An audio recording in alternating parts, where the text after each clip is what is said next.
The first thing I have to tell you is that social anxiety is not actually a thing. It's a surface level symptom of what's going on deeper inside you. Complicated, deep rooted problems such as self-esteem, identity issues, chronically low self-confidence. The anxiety that you feel around other people is actually just a habit of the mind and of the body. The first stage of any transformation is awareness.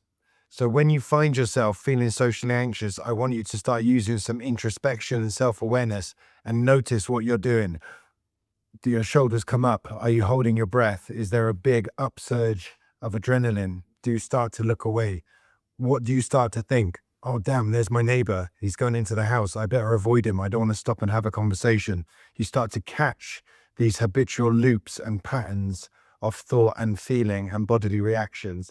And that is all you need to do in this first stage. Once you have the awareness and you've recognized what's happening, then you can start to break these habitual patterns. They can feel very automatic.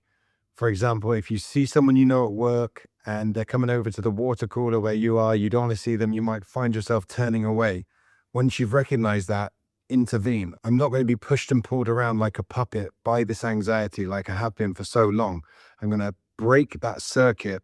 So whether it's body language, eye contact, if you find yourself hunching or looking down, holding a breath, putting your hand up to your face in meetings to hide, any of those kind of behaviors that feel so habitual, intervene, bring the hand down, open the body language, stop hunching.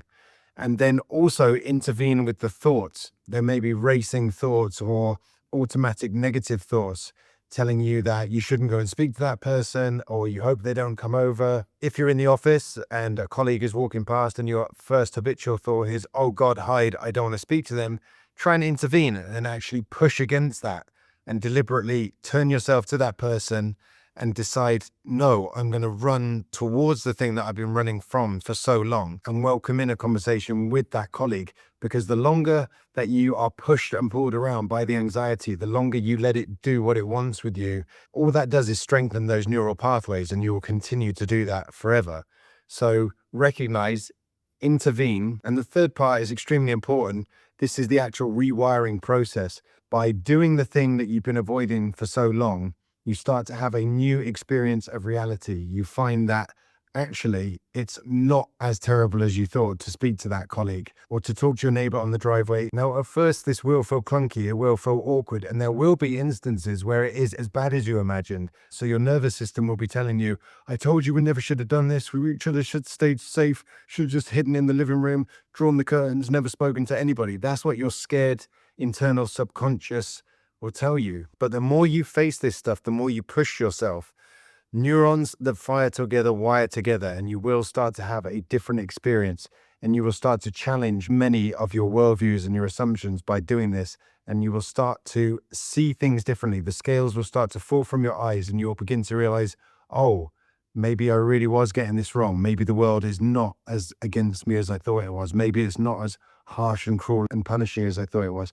Maybe if I do just open up to some people, they are going to reciprocate. So to delete your social anxiety, first recognize, use your awareness to see where you're getting stuck with these habitual thought loops or these habitual bodily reactions. Secondly, intervene to break that well-worn pattern. Third, start to rewire in new pathways by having different experiences.